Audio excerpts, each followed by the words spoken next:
doing the same thing, you know. So it's all the same. It's all one, you know. We're all brothers and sisters, you know. We're all human beings here for a reason. Understand? So back to the question. You asked about Bahana. Bahana is also a metaphor. Bahana doesn't necessarily mean that the person is going to be white. Our ancestors always look at ways to share the message through metaphors, you know.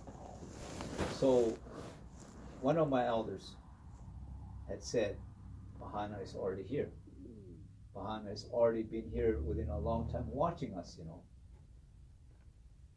And we're still having fun. But Bahana is not only going to be by himself, Bahana is also going to come and wait for the purifier. You know. Now that's the one that we have to be very aware of, you know. That's why it's very important that time is of the essence for us to wake up, awaken our heart, you know. Because if we don't, and when we're still having fun, using the clown as an experience, you know, it will kill us.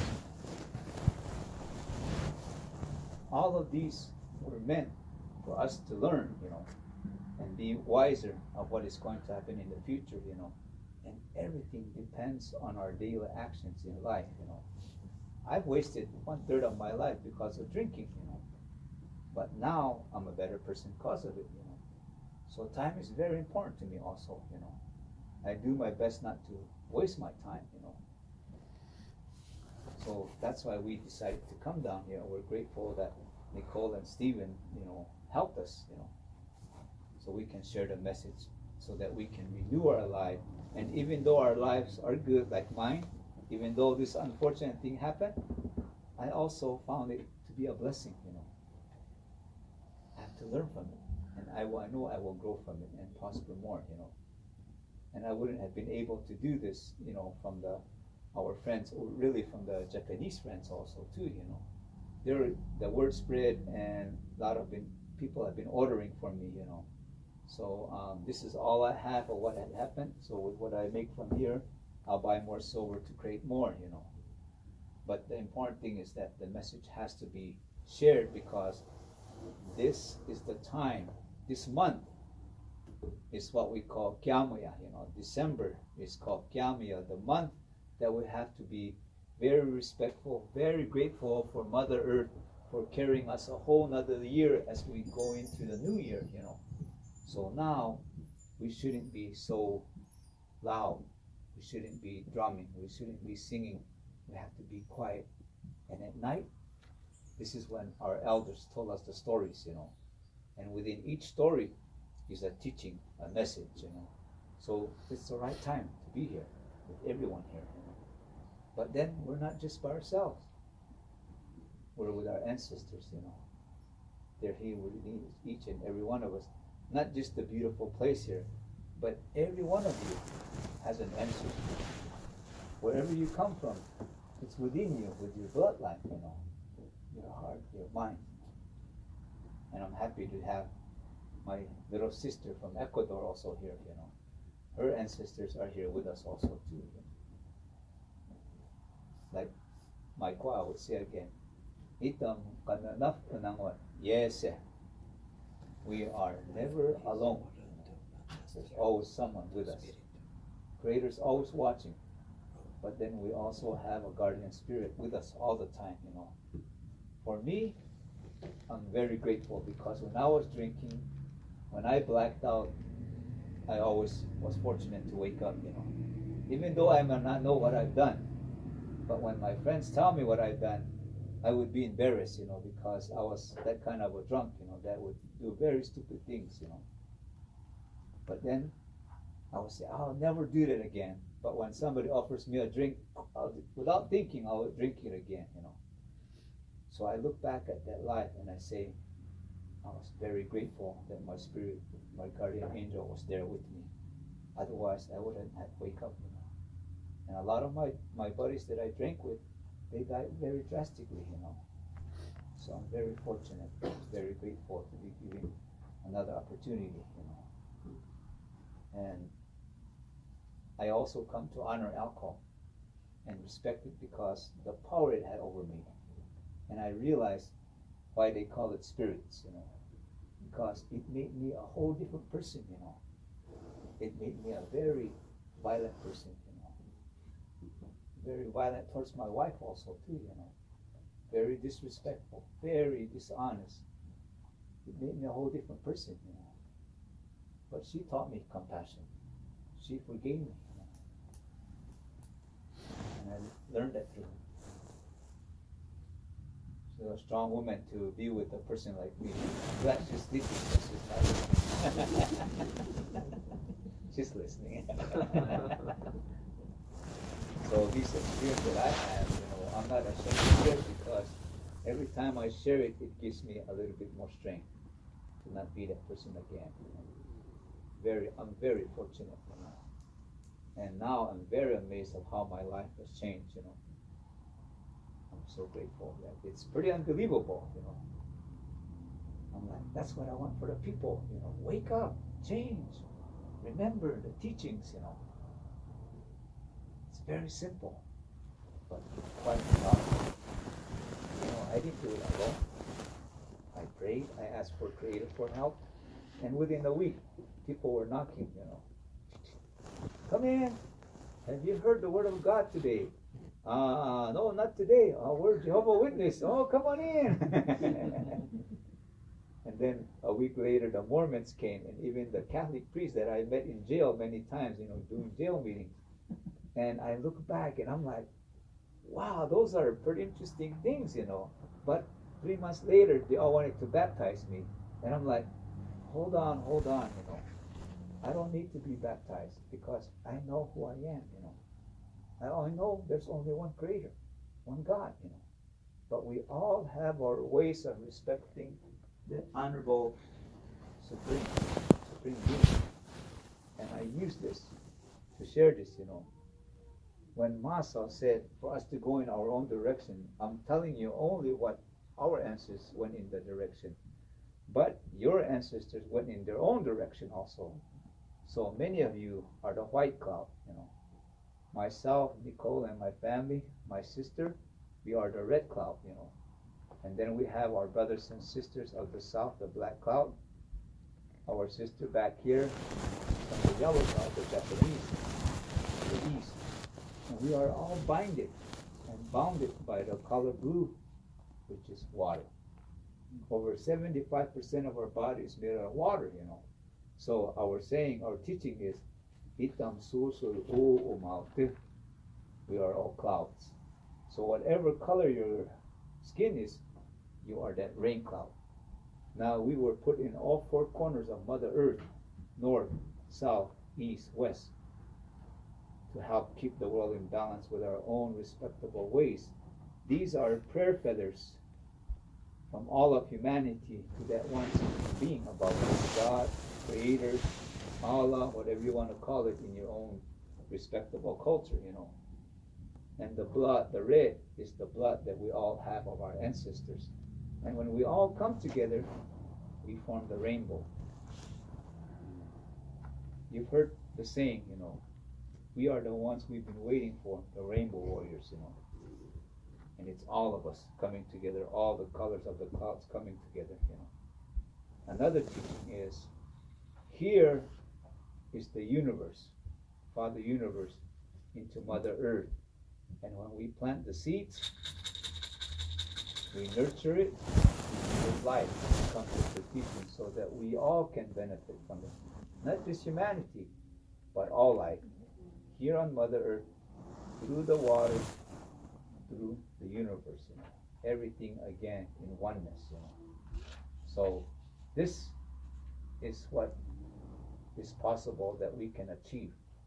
This is our friendship symbol, Imanakwatim, the mind, the heart, negative, positive, light, dark, It's about balance, it's about harmony, it's about unity, it's about peace, it's about oneness. And it's an instrument, it's an ayah, So when you shake it, it resonates, and the vibration is an energy, you know. And then when you put your voice to it, and then when you have a drum, all of these gives it strength, you know.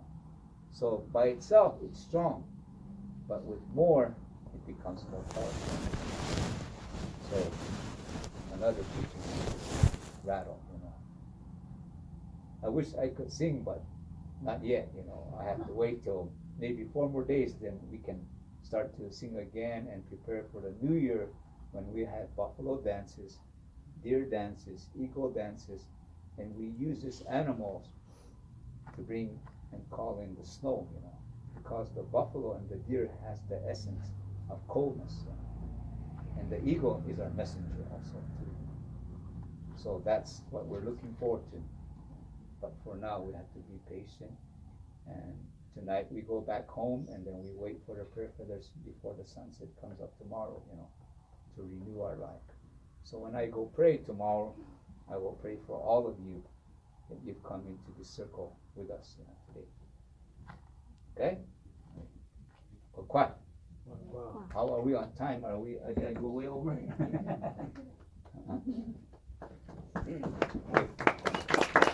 Thank you for your questions. I know you asked about the blue star, and the blue star is also a metaphor that they use. You know, our ancestors were so connected with everything that they could see that everything out there also has a reason for being there and what they're meant for, you know. When we were having this gathering in 2009, I get a call. I said, "Hello, who's this?" "Oh, it's me, the Blue Star Kachina." I'm like, well, hello there. And he goes, I already did the dance, and the prophet is going to come to fulfillment, you know. And I'm like, okay, I already went to Adam Yellowbird's house, and I planted a lot of things around, crystals around his home. And I'm like, did you ask him? No. And now, you know, it was funny in a way, but I wasn't being disrespectful. I listened. But I already remember my grandfather's and the elders' words. And they say, he or she who claims to be something that they're not, or he or she that claims to be something that they are not. You know? So they say, never claim or put a title onto yourself. You know? Just simply be who you are. There you will have your strength. You know? You don't claim any title for yourself? No. Shaman or anything like that? That's what they say, and that's the first thing they say. If you claim to be a medicine man or a shaman, then you really are not. So there's no medicine men in your culture? We do, but the real ones will not say that, you know.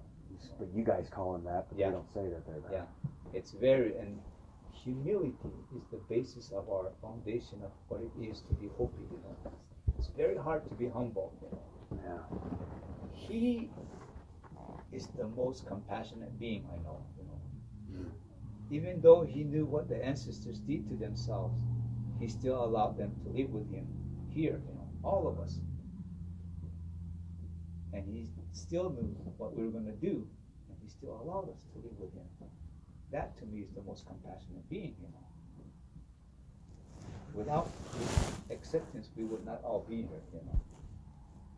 It's very, very interesting. I have my own personal connection with him, you know.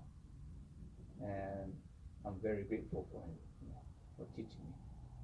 I once asked him, help me to speak, not from anger, you know. And what came out brought me a lot of animosity, you know, but it was the truth. And like I said, from that day on, I wasn't a well-liked person, you know. But I don't regret what I said, because I asked for guidance. So be careful what you ask for, because you will get it also. Are you Martin? Yes. I think it was about 2006. I drove up to see Martin, and I was there the day that they took the prophecy stone away from him. Do you know that story? Oh yeah, I was there. yeah. Our car broke down. Mm-hmm. I'm a doctor. He was not well, but I know he died a few years ago. But can you talk about Martin and how he held the prophecy stone and what you know about his legacy? Well, I don't know if you've heard of Grandfather Martin Gesusuma. He was from the Fire Clan, Kokopuma from Hutala, you know. And in their respectful village, they had a little stone that told up the prophecy from their perspective, the teachings of what was going to come. And he was the one that was the keeper of this. But what also happened was he was told by the spirits, according to him, to go and share it in New Mexico, Santa Fe. And he was also told that once you do this, it will be taken away from you also. So he already was aware that this was going to happen, but he also had to follow the guidance of spirit to do this, you know. And of course, some of his village members were not happy with what happened, you know. Say they used this situation as an excuse to take it away from him. Basically, to steal it from him. He wasn't home at that time when his nephew went in and took it. So they stole it, you know. It was properly given to the next one in line, you know. So even that is out of balance also too, you know. Do you know what the prophecy stone said? A little bit, but that's their perspective on it, you know. I would not like to go into that because that's their village perspective, you know. Just like I said, the way it was told to me, this prophecy rock, Martin has a big influence on the way I share it. But I also listen to other elders and I kind of mold it into my own using my own personal experience, you know. So another teaching is my grandfather and the elders would always say, always listen to everyone because everyone has something to offer. Even though you might not agree, it's what they're offering, you know. And if it resonates with you, you take a little bit away or a little bit up from them. Now, don't be too greedy to take everything. Always leave something for the rest so that they can benefit from it, you know, also. So I'm always listening to the people, and if I don't agree with them, I choose to do it respectfully also too, you know. So I respectfully would like to say I would not like to go and share on that prophecy stone that he had, you know. Yeah. He did share it with me. He did share it with Adam also too, and many people, you know. Yeah. Adam is here, yeah. And I know there's a lot of perspective that's been written on the prophecy rock, on the prophecy stone, you know, but the writer tends to always put his own perception in there, you know. But it always loses a little bit of that spirit also too, you know. But for me, like I said, just be open because everyone has something to offer. We all have something to offer, you know. Every one of us, we have something to offer. It's funny because I came from Santa Fe yesterday. Oh yeah. And that was a big part that he did, huh? He went to Santa Fe to share that, yeah. Yeah. It brought animosity with the group that went also too, you know. When you listen to the people that were actually there, you understand more of what happened there, you know. Do you know what year that was? I think in the 80s it happened, yeah. Oh, yeah. That far back? Yeah. Or 90s? I think it happened in the 80s, yeah. Because the son-in-law was there also too, Emery. 89? Yeah. Oh, it happened in 89? Maybe, yeah. But if you want to know specifically, I will go back and I will ask. Because I'm not going to say, oh, it happened here and then be wrong, you know. If you want further information, I will go back and ask the son-in-law. Yeah. Because his son-in-law was with him at many places also too, you know. Yeah. There's others that were with him, but they're also no longer here also now too. When did he leave? Martin? About 3 years ago? 3 or 4. Maybe 4 now. About 4 years ago, It yeah. could have been the early nineties, I've been here 30 years, so. Oh, it could have okay. been the early nineties. Okay. Time kind of wraps up. Yeah. Well, actually, you can probably Google it now because this was on the newspapers in Santa Fe. Yeah. Oh, So wow. see if you can find out that way. You know, that when that day was when he shared that in Santa Fe, because I did see newspaper clippings of him at his home. Anyone else? Yeah, you have a way to reach you if we would like to have you take us.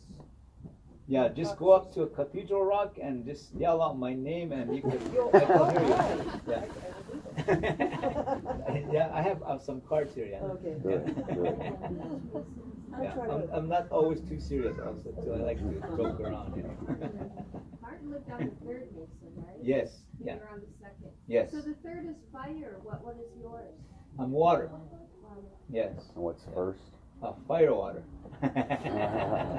Sober 24 and a half years. Oh, 20 years, yeah. 24. All right, Cool. quiet. Oh.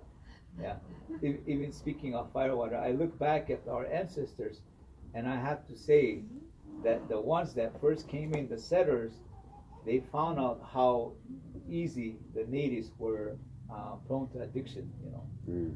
So they were very smart to use alcohol to take a lot of the land away and their everything, you know. Can I share one thing? I Sure. just came from the World Parliament of Religions in Uh-huh. Toronto. They had a native lodge there, and all the native leaders came from all around. There must have been, I don't know, there were 6,000 people there. There must have been 600 native leaders. It was so such a wonderful gathering. But the fires in California happened right after. Yeah. Anza, kukwa. Mm. What's First Mesa's element? Well, it's not really the element. We have different clans in all the villages, you know. Mm. So the first mesa, there's on that one strip of mesa is what they call Hanu, which is Tewa.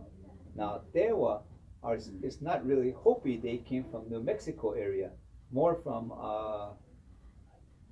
It used to be called San Juan, the San Juan Pueblo, but they went back to original name of Okeowinge. So they're Tewas, and when the Spanish came at that time, some of them escaped into the mountains, and over the mountains they came towards our way. And the people saw them in a distance and they welcomed them in. That's one version. Now the second version is the Hopi, since we were supposed to be peaceful, we were not supposed to fight and take other people's lives. We called upon the Tewas, but the village from Walpi, the first Mesa, called upon the Tewa people to come because the Tewa people were more warrior-like, you know. They were the ones that had the warrior society. So they came and they protected that village, that Mesa, first Mesa. So that's how they became and adopted into Hopi in first Mesa. So, okay. Oh. And the interesting thing is, my stepfather is Tewa. My younger sister and younger brother are my stepfather's children, so they have Tewa blood in them. Now the interesting thing is, when the two leaders met from Walpi and Tewa, the story is that they both had a roll of piki. You know what piki is? Piki is a ceremonial food that is made out of blue corn. And they both put a roll into their mouth, and it's like it's called paper bed. It's so thin, but it melts right in your mouth, you know. But it's one of our most spiritual, strong food. So what they did was they both had a roll of piki in their mouth, and they roll it into a ball. And then the Hopi chief gave his to the Tewa chief, and he told him to eat it. By eating it, this was the meaning that the Tewa would be able to speak the Hopi way of language, you know. So he ate it. So the Tewa took out his roll of beak in a ball, and instead of giving it to the Hopi chief, he dug a hole, arm's length, and he buried it. He buried his language to protect the language from from the Hopi. Ironically, interestingly, today the Hopi cannot speak Tewa, but the Tewa can sure speak Hopi. You know, it's what happened. You know, even we can say a few words. But we cannot speak like them. But the Tewa, they all can speak Hopi. It's very interesting. Another part of our history. The Tewa. So the first mesa is fire, the second mesa is water. The third Like mesa. I said, the villages, the mesas, we all have clans, different clans, and whatever your mother's clan is, you take that clanship, So we have water clans in first mesa, in second mesa, a few in third mesa, but there's really hardly any fire clan, I don't think there's no fire clan in first mesa. They're mainly in second and in third mesa area. No kwa.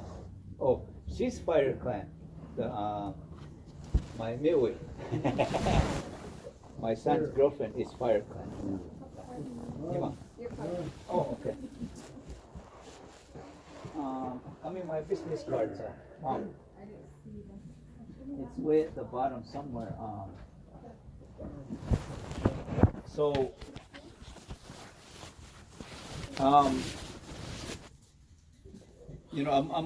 I'm open to questions, but I know how are we on time? Do we go over? Okay. So, we brought some few crafts, and if you're like what we have, you can feel free to buy, Okay. Yeah, and everything has a meaning, and I'll be happy to explain. Okay. Yeah. Nikyang, in my language, I would give you like to give you a little bit words of encouragement, By nahalay titsang matamo kapeva na kobe tamo miyan ikyok itang umumi yurik kyang umumi lawai to hi tatao itak umatatam umukatsi yo kala kyang lon mat puhuyas makapi pavan nahong witutan hapi ubi to ati by lon mat itam yesyo na pi ubi kanana mihin yung kyang yeftsanga umay ita hisat sin mo itets ko ama yeska by song komak tuat mong wasto tinhabi piubi by lon mat ni yesyo ni uyumak ita timayam ta katsitam nawo kyantan susok hiti ipunin ito takamay mumuman ayan tani kwakway. So the translation is, may you all have a beautiful new year.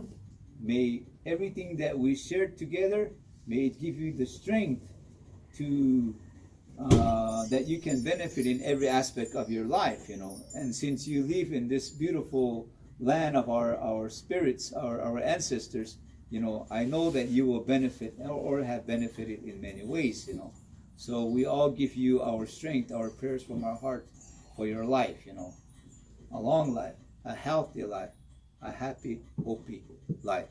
Thank you. Thank you.